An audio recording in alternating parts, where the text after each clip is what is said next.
Welcome to Northeast Kayak Fishing TV. Tonight on Top Dogs, we got a guest, Tyler Sweet. We're going to be talking about the differences between the three major kayak fishing trails. Get into a little talk about how the coronavirus is affecting the trails and affecting regular daily life. I mean, it's affecting us all. We can't hide it. We'll get into that stuff. I know I was off last week, guys. It was my birthday last week and my anniversary last week, so I took it easy. But without further ado, let's bring in our guest of the night. How you doing, Tyler? As good as I can be, just hanging out at the house, doing what I gotta do. Now, are you guys on like a complete lockdown there, or like can you still go out? So according to state police, everything like that, there is no travel bans, there's no lockdowns. Everything they've put out right now is strictly business related. So any businesses that are non-essential are Right. not allowed to be operating. In fact, the DEC was just putting out advertisements today for our spring trout season opens April 1st. Right. So they're still saying trout season opening, go out, go fishing, just, stay a rod length away from each other. Right. Yeah. It- you should be a rod length away from each other, anyways. I mean, you're fishing. Oh, yeah, I would hope so. Yeah. Uh, that's pretty much what we got going on here. Non-essential businesses close. Our governor did announce today that no one is allowed to travel from New York to Rhode Island. Like if you're from New York, you cannot come here. That she announced. I don't know how they're going to enforce that, but yeah, she said that today. I was like, how do you enforce something like that? I don't know. A lot of us upstate are like, leave the Yeah, leave the people city folk in. downstate, Yeah, because that's where the vast majority of the cases are right. all downstate. There are a bunch of cases upstate, obviously, but it's such a smaller percentage. Right. I mean, the a lot of people have it and they don't even really know they have it. And I mean, a lot of us were sick months ago, and we could have had it. We don't know how long it's been here. We didn't have a way to test it until recently. So, I mean, I can only see the numbers exploding from here. I think the numbers are just going to keep going crazy. It's just up to the sane people to try to keep everybody else sane. Um, the numbers are gonna rise, people. I mean, the more tests you do, the more people are gonna test positive. We got to just look at the death rate, is what we got to look at. As long as we can keep that down, we'll be good to go. So let's give Yeah. everybody some background about you. Where you're from and a little bit about yourself. Well, I grew up here in central New York. Born and raised, went to college in Buffalo. Lived there for about 10 years before moving out here to the Albany area, New York. So I've lived in New York my whole life. I grew up fishing. My dad loved to fish. My grandmother on my father's side, my grandfather on my mother's side, were all fishermen. So I grew up, canoeing and kayaking and fishing and camping and, everything outdoors. So it's just always what I've done. Um, so I love to do it. And, there were a bunch of years there where I didn't fish quite as much, but then when I moved out here to the Albany area, the entire Adirondack Park is right on my front doorstep. So the fishing opportunities are endless. So Yeah, it's I one of the get out most every chance I get. Yeah, one of the most beautiful places I've ever been, guys. If you have never been to the Adirondacks, I mean, you have to go. I was amazed the last two times that I went there. One of the most beautiful places I've ever been, and I grew up in Maine, but the Adirondacks blew me away. I mean, it's gorgeous. I mean, like so Yeah, secluded, and it's great, and the water everywhere.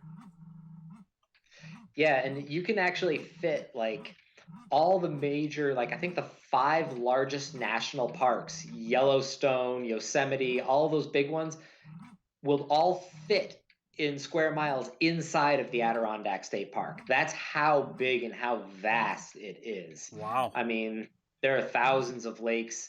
There are uh, primitive areas that there are no motors, there's no houses. I mean, it's acres upon acres of nothing, and it's beautiful.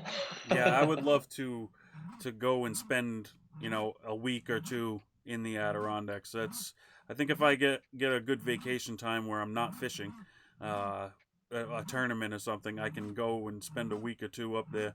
That would be fantastic. Now you don't fish just for bass. I mean, a lot of the guys that watch this show, and a lot of the kayak guys that we know, they're just bass fishermen. You fish for pretty much everything. Yeah, really, I do. I grew up. My dad's big passion is stream trout, so native brook trout, brown trout. That's what he loved to do, and that's what I grew up starting to do. And then I got into bass fishing, um, and then I got on a big kick, and it's still one of my favorite things to do is to go walleye fishing. I absolutely love walleye fishing, mostly because it's one of my favorite fish to eat. Is walleye. It is Uh, good. yeah, I and New York has some decent walleye fisheries too. I mean, it's there's good walleye fishing here. And then all winter long, when there's ice, I'm on it and I'm out ice fishing. So if it's swimming, I want to go fish for it. Because it's I just enjoy everything about it. It's a ton of fun. I could tell, man. Every time I see a post from you, I mean, you're catching something different. It's either perch or crappie through the ice, some walleye through the ice. Uh, During the bass season, smallmouths, largemouths, pike. You guys have pike tournaments up there in the Adirondacks, which is pretty cool. There's not a lot of places that do that.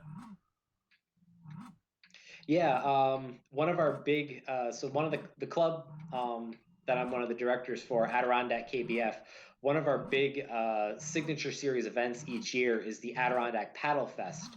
And that's in Old Forge, New York, and on the Fulton Chain Lakes. And we actually do a combination tournament there where it's a five fish, and up to two of them can be pike.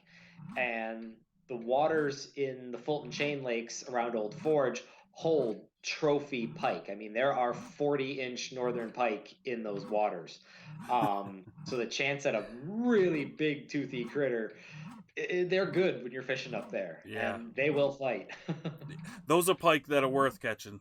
You know, Yeah. you don't mind catching one of those ones. When you're catching the little ones, when you're trying to fish a bass tournament and they're constantly breaking your lures and stuff, that can be frustrating. But when you hook into a 40 incher, I mean, that's something to talk about for a while. Oh yeah. Uh, Now, when did you start fishing kayak tournaments?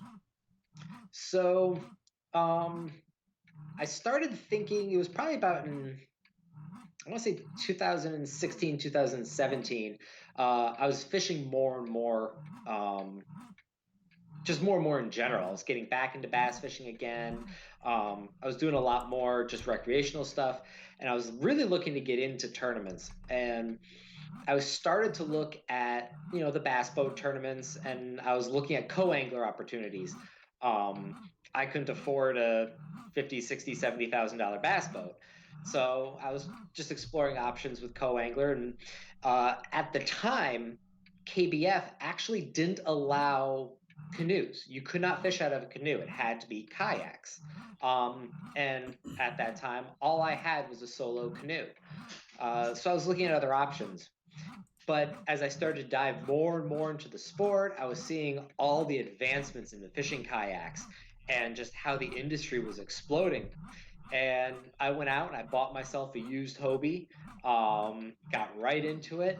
And then it was 2018. I finally decided, you know what, enough, doinking around. I'm going to try my hand at tournaments. And I dove into it head first. I my very first tournament, I drove down to Virginia to fish a KBF trail event on the New River. That was your first tournament ever?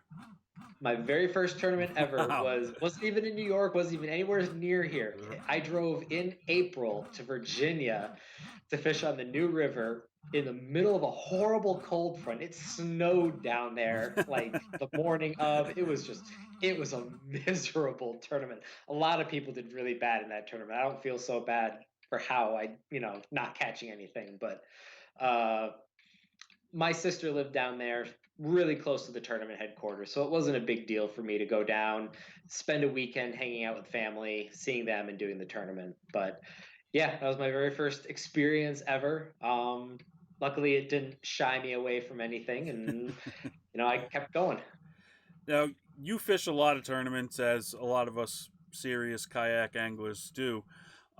What makes you do it? What gives you that drive to fish as many tournaments as possible, travel as far as you possibly can? I mean, what makes you do it? um so when I was in grade school and high school and even my freshman year of college, I was a high level athlete. I was a swimmer. I was a national level swimmer in high school. I swam for University of Buffalo, which was NCAA Division One program. So I always had this competitive drive. It was in me to be an athlete, to be a competitor, to try to better myself, to try to, you know, beat my opponents, beat the course, beat whatever. It was in me.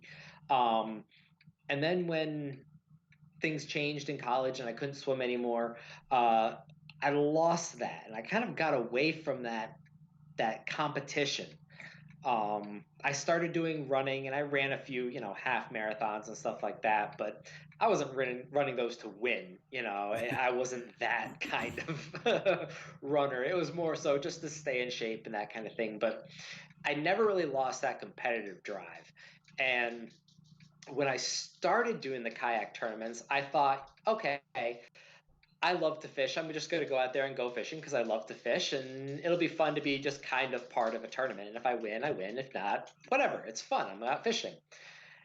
But the first couple tournaments, it brought back that feeling of competition. It brought back that drive to win, and to work and to be the best. And it really it reignited that flame inside of me where I decided, you know what, this is something it's exciting. It gives me, drive and purpose. And so now I take every opportunity I can get to drive out and go do another tournament. Um, Even on lakes where it's like, okay, the fishing isn't that great. What are my odds of me catching a giant fish? Well, not much, but it's a competition. It's that, yeah. That's what it drives me right now. Yeah, that's. I think that's what drives a lot of us, the competition. We're all getting way too old to be playing football, or you got too many responsibilities to where if you play football and break a leg, it could be the end of your real career. Um, Guys, I don't know if you can hear that, but I apologize. My hard drive or my computer fan is deciding to spaz out right now. I don't know what's going on with it. I hope you can't hear it, but it's pretty annoying. Um, Now, you went to the first ever Bass Nation Kayak Series tournament. How was that? I mean, that had to have been fantastic. It was exciting. It was thrilling. You could see, at the opening captains meeting, before the event, looking around the room, all the big names were there. Everybody you would expect to see at a high level kayak fishing tournament was there. Um, it was great seeing everybody come together, and um, it was really exciting to be part of that, of something big. Uh, Right, the I was a first little one. I mean, it was the first Yeah. one. Like that had to have it, been pretty epic.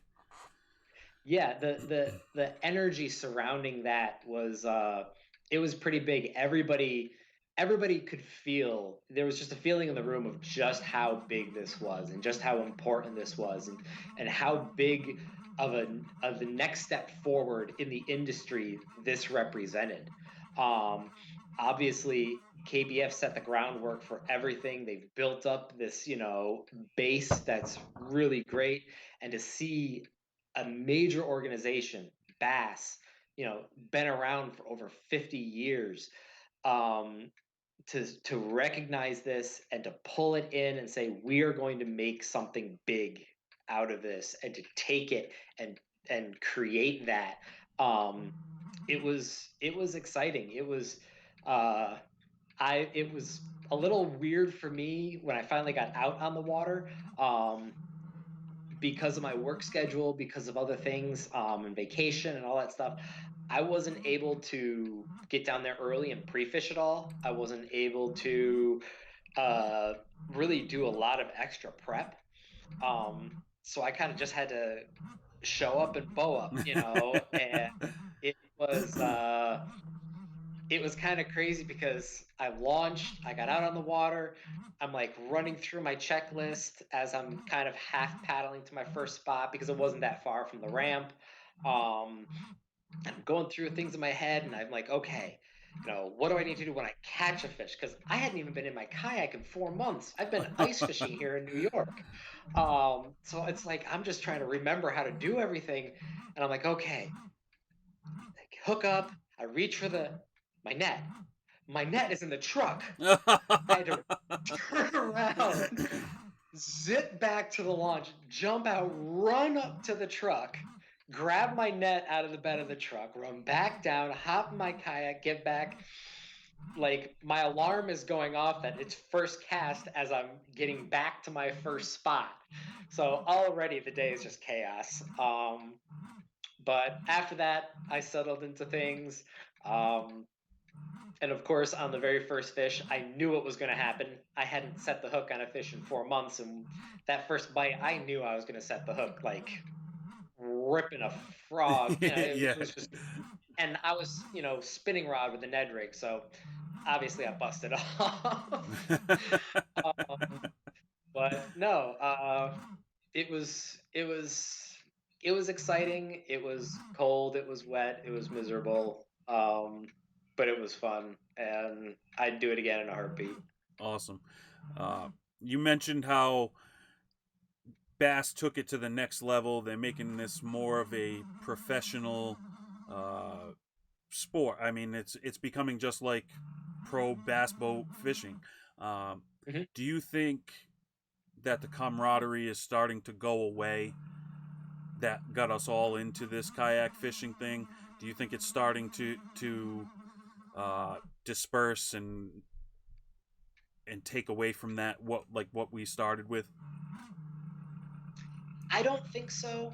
I think uh, I think with anything, I mean, look what happened in bass boat fishing last year with MLF and the division that created, or 2 years ago, even when the MLF first came out with the Bass Pro Tour. You know, who got invites, who didn't, who was changing. It was a big deal. Right. And then last year, with the merger of FLW and MLF, you've got people who have been established, FLW pros who are basically going back to square one, saying, I don't want to be a part of this. I'm going to go to Bass. I'm going to fish the opens. I'm going to go back and just kind of try to build my way up through this whole new league. It's there's going to be some division there. You're going to have people who are loyal to one organization, and they're just going to fish that organization Right. regardless of what happens anywhere else. Right. But I think in terms of the camaraderie and just the general friendship of people, I don't think that's changing a whole lot. In general, as a community, kayak anglers are we're open. We work with one another. We help one another. When everybody leaves these few main major tours, everybody still comes home to their home clubs. These aren't uh it's not to the point yet where people are just exclusively doing the main tours. Most of them they're still doing a home club. They're still doing, little events here and there. They're still hanging out on weekends with the other kayak anglers.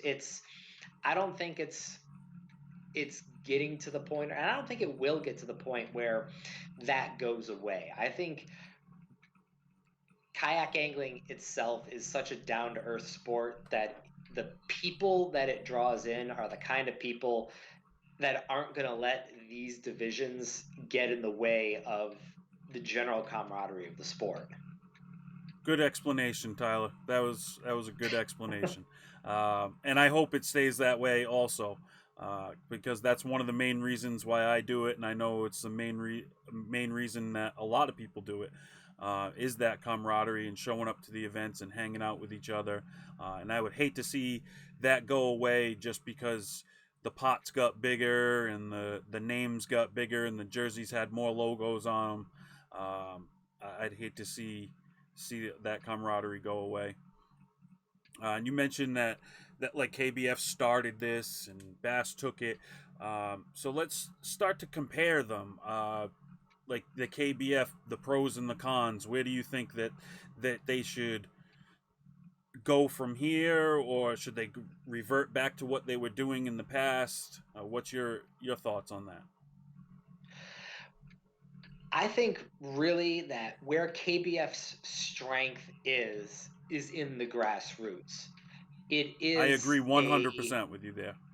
it is where their strength lies. It is with coordinating all of these clubs, having all of these clubs be affiliated clubs, having, hosting the national championship is a great event for the sport because it puts things out there in, the limelight. It draws attention to everything when you have a couple hundred kayak anglers, come into an area. I don't think the pots at the national championship need to be the $100,000 pots. I don't think we need to have it be that kind of event, but I think having it be a large spectacle with a big expo, lots of anglers, lots of people in there, and have it just focus on the sport more than the fishing, I think is going to be where they are going to benefit the most. And I think supporting the clubs, bringing that organization in, leave the trails. The trails are great. Having the trails set up, having regions, having the regional angler of the years like they did last year. They're kind of getting away from it a little bit this year. I think they need to bring that and keep focusing on that, and then really have draw attention to the 10 and really have that be that angler of the year championship event, where everything comes down to that one event. um, and I think if they keep their focus on that, that is going to really help build the anglers up. It's going to help build their profiles up, their resumes up. And I think that is going to eventually lead to where you now have this grassroots system that builds the anglers, it draws everybody in, it gets your resumes, it gets your kind of your maybe not sponsors, but you're starting to work with more companies, more organizations through pro stacks and that kind of thing, where eventually you can now make the next leap forward, and where an organization like Bass or Hobie has a more elite level event. Um, Obviously, we're not, none of the organizations are there yet where you have exclusively elite events. Right. There aren't any. Other than the 10, there is no exclusive elite event. Um, I think Bass has the ability to do that best because they have the experience with it. They know how to build an organization through, the Bass elites and all of that kind of stuff. And I think if they focus on that and let KBF build things up from the bottom, I think you're going to have this beautiful tiered system where you basically have a feeder into what will be the elites. And Hobie fits in with that as well. And, the Hobies, they could be basically like you have the Bass Opens and then the Bass Elites.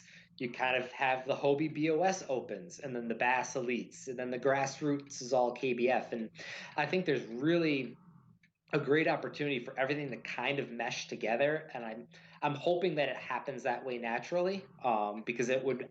I think it's where all the organization's strengths lie. I think if they can, slot into those roles, it's going to be beneficial to the sport as a whole.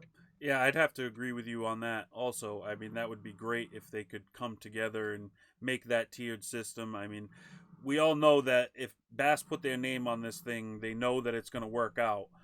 Uh, and somewhere along the line, they obviously have to have in their mind that they're going to take this to that pro elite level where you're going to separate these anglers. I mean, you're going to have elites fishing with elites, and then you're going to have the not so elites like myself fishing in the not so elite class. So you got to think that that is where they want to go with this. Um, it's just how they get there is the question now. Now you fished the Hobie event also, uh, so you fished all three Mm-hmm. series. Um, Talk about Hobie. What's some things that you liked about their event versus others? Hobie, one of the great things that Hobie does is they really, you know, I hate to use the word elitist because that's what everybody associates Hobie with are elitists. They're the purists, they're whatever. It's a bunch of BS. They, if when you go to one of their events, they really eliminate all of that myth. It is really they draw in all of the fun parts of an event. The evening captains meeting, they have pizza, there's a check-in, they do things professionally like Bass does, where you have a formal check-in. Everybody has to go in. You sign your waiver. Your measuring board gets, checked in. Everything is done very formally, very, by the book. It's a well organized, system, and everything is done very well in that sense. But at the same time, then afterwards, everybody's hanging out. They have pizza. They have drinks. They do a whole big, thing. Unfortunately, because this year everything was kind of tamped down a bit with the whole coronavirus. We couldn't do the full board everything like they usually do. Um, so we were scaled back a little bit, I guess is the term I would use. But no, I mean they run a well organized, a fun event. Um, and I think because of what they are, it's the open series. It's a bunch of big open events that, it's what they're supposed to be. They're supposed to be fun. They're supposed to be well done. And there's a chance, obviously, to qualify for the Tournament of Champions, which would be, a great opportunity to go do another big event. Now, I've never fished a Hobie event. The rules are very similar to KBF, I'm assuming. Yeah, in general, things are pretty much consistent. I mean, there's a little variation in the photo standards between a couple of the different series. Um, for me, I don't like to try to remember, like, okay, can I or can't I touch a fish in this location in this event or not? So I just basically read through all the sets of rules, find the strictest standard of between all of them on any aspect, and that's just what I follow because it means I don't have to remember which Right. event I'm Yeah. fishing Yeah. that day. Um, so yeah, the rules are very standard. Things go through pretty quickly. One thing I was really amazed at was the Hobie event I did was on Lake Norman. And Lake Norman is known for having a lot of fish. Um, Not a lot of big fish, but a lot of fish. So I anticipated, people are probably catching a lot of fish all day. And it was pretty amazing the turnaround time I was getting between submitting a fish and getting the notification that like your fish has been accepted. It was 5 minutes every time. it was never more than 10 minutes between me submitting a fish and getting the notification that it was accepted. Um, So they so have, they you're were, saying they have a better judging process? I wouldn't say it's better, but it's faster. Right, I right, mean, right. it was like they were on top of it. So, my first thought was when I was getting that much feedback, I'm like, are people not catching a lot of fish? Because usually it's those days when people aren't catching a lot of fish and the judges are bored when they're able to turn around the fish that quick. Um, but no, I mean they're right on top of it. So luckily I had no issues with any of my fish. But I know they're pretty good about letting you know if there's an issue with a photo, right away. They contact you, and it's not, some tournaments where you get a notice a little while later that says, "Hey, this is wrong," and it's an hour later, and you've been fishing and catching fish in the meantime. Right. They're pretty on top of it. That's good. I like that. Like you said, you're fishing all day and you throw one back without measuring it because you feel the other one was better, and then you're back to four fish instead of five fish. Um, Yeah, so that's not good. that's definitely good that they judge them a lot faster. Um, any cons at all to it? Anything that you didn't like? Um, no, I mean, it was hard to judge with some of this Right, because because of yeah, the issues with the right, coronavirus and everything. Um, you know, they took into account things very, they did a very good job in taking into account the different aspects, with check-ins and everything. Um, I can't.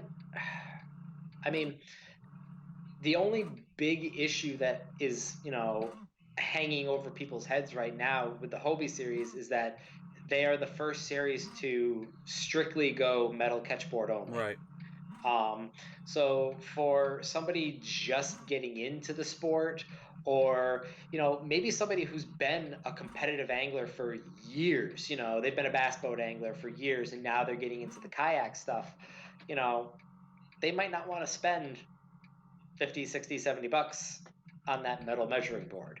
Um, so it's a minor issue, really, especially when you figure the amount invested in entry right. fees and rods and tackle and everything else to throw an extra 20 bucks, of a hog trough versus a catch board.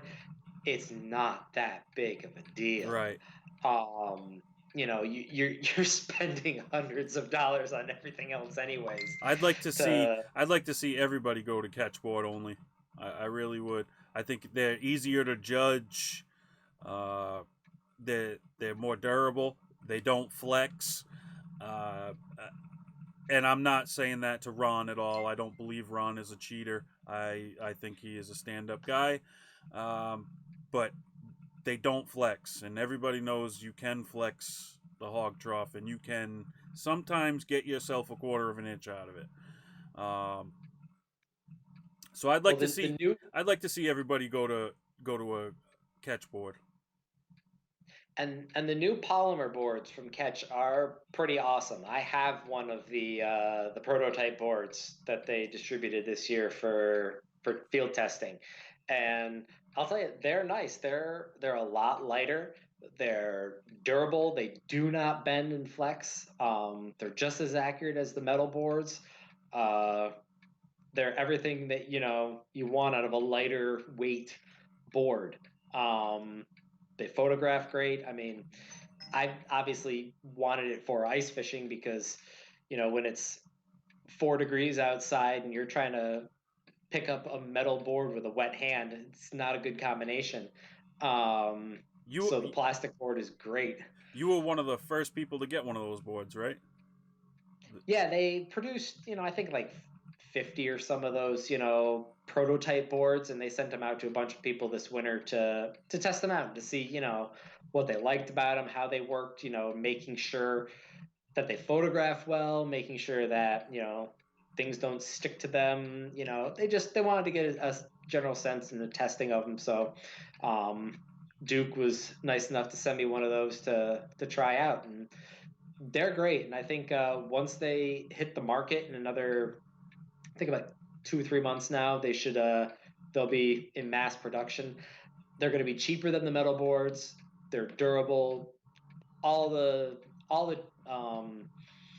series should be approving them because they are just as accurate. Uh, it won't be an issue at all, and I think they're going to be a little less expensive than the metal ones. So I think you're going to see a lot of leagues are going to be dropping the hog trough and going to uh, catch boards, be it the polymer plastic one or the metal one. How about the bass events?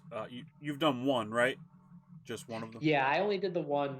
They've only had two. Right, you're right. The first one, and then the next one was on Lake Fork. I actually chose to do the Hobie event on Lake Norman instead of the Lake Fork event, um, So, mostly because I had family in North Carolina, so I wanted to go right. over there and visit family. Uh, is there anything that you could see that Bass could have done better, or that you would like to maybe see changed? Um, I think the biggest thing that I had an issue with Bass was the pre-event captains meeting. They took a little extra time, going down some of the rules, going over some of the intricacies of the event, and I think a bit of that was unnecessary. At the same time, I think because it was the very first event, there were probably a lot of new people there. Probably, and I guarantee there was probably, you know, 10% of the field had never done a kayak event before. Um, so, it's a number of people who it probably wasn't a bad idea to just go down the rules and read them in a little more detail. But for the people who have been doing it for a couple of years, it was kind of like, yeah, yeah, we know, let's get on with this. um, so I can't say how they did things at Lake Fork in regards to that. So, but no, I think in general, I mean, everybody's doing things for the most part pretty similarly. Right, Um, there really isn't a whole lot of variation that we can do. Um, I think the biggest thing is going to be going forward, uh, how we see things being done with any of the events. Using the new Tourney X check-in feature. Um, I used it last year on an event when it was just on the website, not when it was on the app, because we had to do it, with some various things. But I think that's going to be a real benefit this year for getting rid of captains meetings. At least, on some of right. the small events that are still going to be going on. That way we can still verify people are on and off the water. Um, but no, I mean, in general, the systems it's all pretty standard. There's not a lot of variation between them. Let's talk the entry fees. Now, you fished all three, so I'm assuming you know the entry fee of all three. If you could let everybody know, kind of, let's start with KBF. I mean, what's their trail event entry fee? So this year, it's a little bit different. Obviously, they got rid of the pro events. The pro events, I think, were going to be a $200 entry fee, um, but they got rid of those. They turned all the pro events into trail events. The trail events last year were $75, and then there was an optional $25 Big Bass Brawl. They got rid of that this year, and they basically said it's a $100 entry fee, and everybody is in the Big Bass Brawl, which I agree. makes sense. Yeah, it makes 100% makes sense. Why people wouldn't spend $25 to enter the Big Bass Brawl when you win an hour, it pays out 50. You win the day, obviously you won an hour, and the big fish was 500, so it was $550. Yep, Um, by the my very first year, I only cashed one check at a KBF event, and it was a big bass, check. Um, and it makes sense to do it because one cast, one swing, and you can make your entire tournament. right. So it never made sense not to do it. So This year they just rolled it all into one. So the KBFs are it's $100 entry fee to the trail. It includes big bass. You know, that's reasonable for, even somebody who's just looking to do one bigger event close to home. $100 isn't, it is, yeah, for a small trail event, not trail, for a small club event, $100 is a bit much, but for something small like that, for the trails, I think it's a reasonable amount. Now the Hobie event, I think that entry fee was, I want to say it's like $235. It's a weird amount, somewhere between 200 and Yeah, 250. I want to say you're right with 235 or 225 something like that. Yeah, it's Yeah, it's something like that. Now it's a large entry fee. That is a big, it's not chump change. But they are 2-day events, so it's not like you're gambling on one bad day. You know, it's a 2 day, so you can't just have a one great day and win it, and you can't have one bad day and lose it. Well, you can have a really bad day and lose it on day one, obviously, yeah. but We've all in had those days. general, yeah, in general, one kind of bad day is not going to ruin your event, Right. and one really great day isn't going to win it. So, it does help weed out, it balances the tournament a little bit more. So that entry fee for a 2-day event, um, I think is appropriate. And I also like that those events are a little bit higher entry fees because the Hobie Opens, they're meant to be a little bit higher level event. They're not meant to be an Right. introductory event. They're not meant Not to for be the an entry beginner. level. Yeah, these are not beginner level events. So don't expect beginner level entry fees. There are going to be people who are going to pay that entry fee as beginners, and they're the people who honestly they can afford it.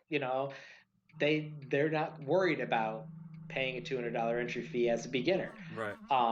Most people just getting into the sport, they're not going to go out and spend that kind of money on a big event when they're just getting their feet wet and learning what to do. So I'm kind of behind them in that they have those higher entry fees because it helps weed out some of the beginners. It helps weed out some of the amateurism that you see in some of the events. It brings more of a level of professionality to it, that I think is beneficial to the sport and beneficial to their league. And the bass events, those are $200. Two or Two 250 fifty. again, Yeah. in that same Right. 250 range. Actually, I want to say they were 250. Yeah. I think Uh, you might be right. Yeah. Um, and those are 1-day events. So it's a gamble with some of those. You get out there and, a couple, one or two little things goes wrong. But again, they're Bad, looking for that separation. They're looking for that separation of the amateur to the more elite style angler. I mean, I hate to say elite because none of us are really elite yet, but you know what I'm saying. That getting that separation in there. exactly. And as much as you say luck doesn't, play a factor. Oh, Oh, it's skill. It's luck is no matter what you do, there is I estimate 10% of fishing, professional fishing at every level. I don't care if you're a Bassmaster Elite, I don't care if you're a major league fishing pro. There's about a 10% variability that's based on luck. It doesn't matter what level you're at. right. There's about a 10% window that's just dumb luck. And $250 to have a day where one or two little things go wrong and you have a bad luck day, it kind of stinks. Yeah. But again, that is that, they're gearing more towards the elites. The payouts are pretty good too.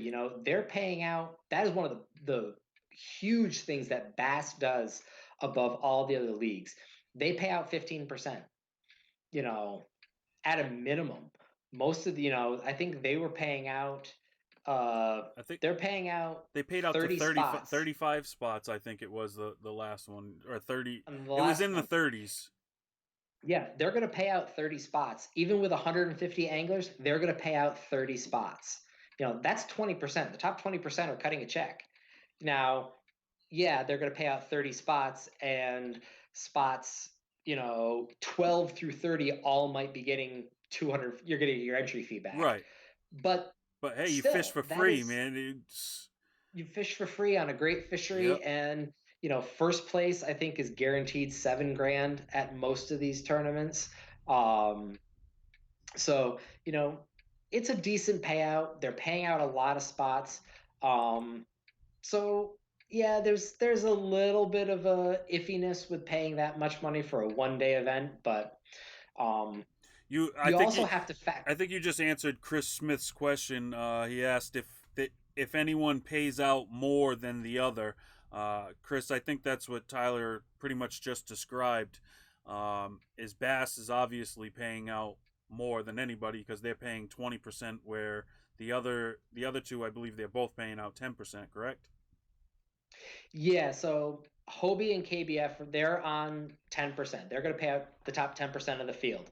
Um, Now, KBF and Hobie and Bass, they're all paying out. I think actually, if you look at in terms of percentage of entry fees paid out, I think Hobie is actually the best. They are paying out at each event 100% of the entry fees. They're using sponsor dollars to cover it, the admin fees. They're using sponsor dollars to cover some of that other, cost so that they can have the highest. It might not be 100. I cannot remember the exact numbers, but Right. I'm pretty sure Hobie is paying out the highest percentage of entry fees at every event. I agree Bass, with on you the other there. hand, I'm pretty sure through my calculations. I mean, I never broke out a calculator, but looking at it, I would say that Hobie is probably paying out the highest percentage uh, of the entry fee. yeah, but Bass is paying out the most spots. So you have the best chance at actually getting a check at a Bass event. The check, Well, I might be a gotta little stop you higher there. than I a lot gotta of different stop you events. there because now KBF came with the tiered big bass system now. So I mean, you could cash a check. I mean, throughout the field now, they got the first place big bass, second place big bass, third place big bass, plus the hourly big basses. I mean, KBF, you could make a check. You could be last place and just catch 120-inch fish and have it be the second biggest fish in the tournament, and you just cashed a check. Oh yeah, the big fish, checks, the way KBF is doing that, they're they're they're doing a great thing in that they're incentivizing people to stick it out. Right, Even if it's the last 30 minutes and you haven't caught a fish yet, you could still, swing your rod on one big fish and take home some money. right. So I think that's a really great it's a really great thing that they're doing with that, especially with now adding more spots paying out for big fish. Yeah, I was excited Um, when they came out with that payout structure. I was super excited about it because, like you said, it gives incentive for people to stay and fish the whole tournament, and give new guys the incentive to, you know what, maybe I could get lucky. Maybe 10%. I get lucky and I catch one good fish and cash a check. I mean, my brother caught the big bass at Winnipesaukee, the daily big bass, uh, and we did the calculation with the new structure, and that fish would have made him take home like almost $1,500, where it was just 550 last year. So I mean, guys, that's a great system that they brought out this year. oh, for sure. And it's anything with big fish, it's more exciting.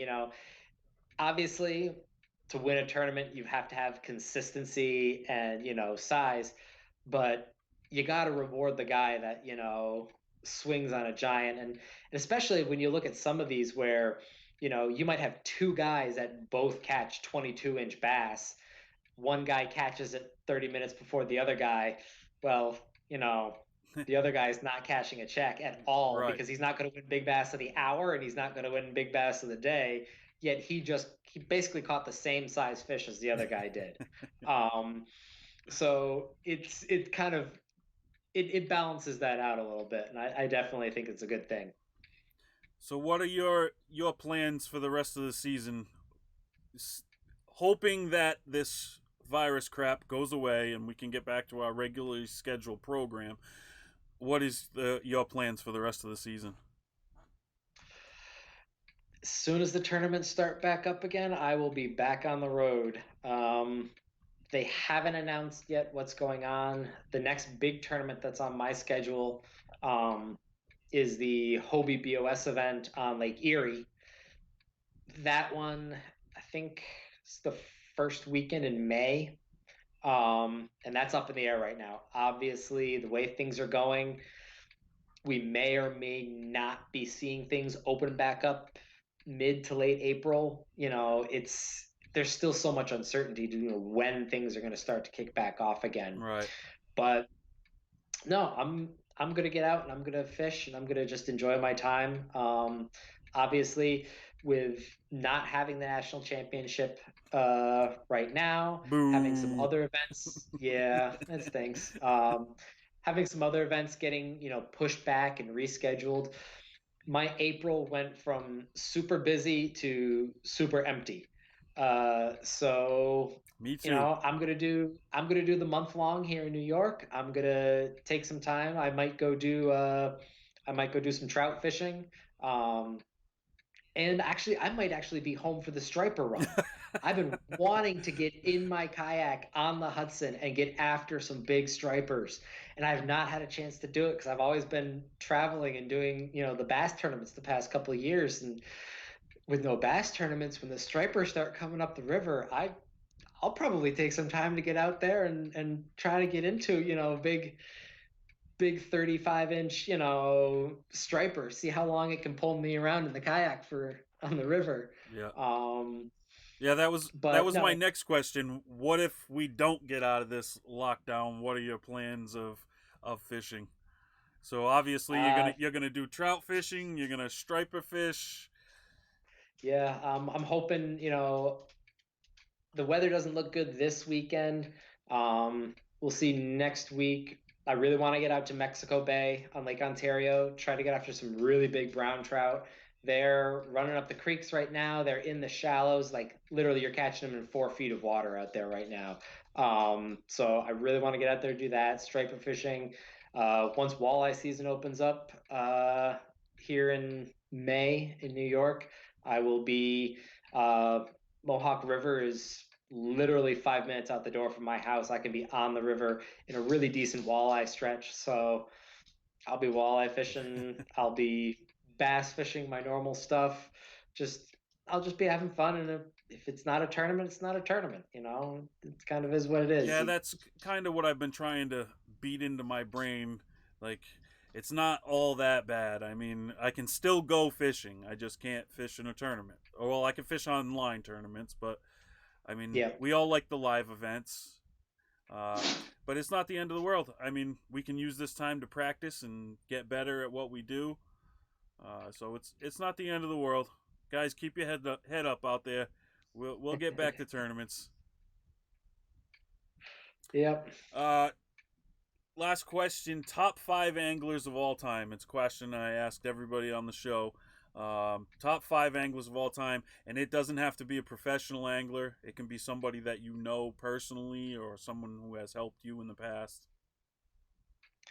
Oh, geez.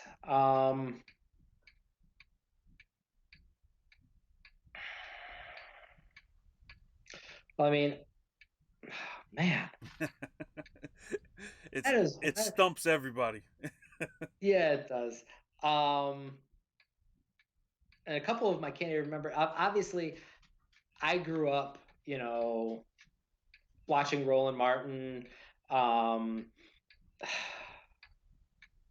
all the old school, bass angler guys on TV, Bill Dance, uh, You gotta love Bill Dance. It's just funny Yeah, watching him yeah. fish. I mean, there's nothing better than watching them fall in the water. Yep, or yeah. Breaking rods, anything he does, when I need a laugh, I just go watch the blooper reel from all of his TV shows. Um, oh man,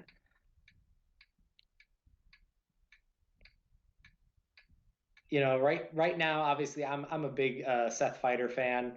Um, right, actually, but among all the professionals right now, my absolute favorite is Shin Fukai. Really? Um, yeah, just something, he drives around in his RV. His wife drives the truck with the boat behind it. They tour. It's just I don't know, something about his personality. I love watching him fish and watching him talk about fishing, and yeah, he's He a is an great character. interesting guy. Definitely an interesting guy. Um, and then probably my grandmother. My kayak is the Grandma Mert. She passed away about a year and a half ago now. Maybe it was 2 years ago. I can't remember. Uh, no, it was actually no, it was just a year ago. Um, but yeah, she obviously taught my dad how to fish. As a little kid, they lived on a lake, so we'd always go there and we'd take the old rowboat out or take the pontoon boat out. We'd go fishing, and some of my earlier fishing memories were fishing with her, my dad, and my brother out on the lake. Um, so definitely one of my favorite fishermen. Awesome, awesome. I like to hear people give respect to a family member or a friend in that top five. We've had a few people do it. Um, that's a first grandmother, though. That's a first grandmother.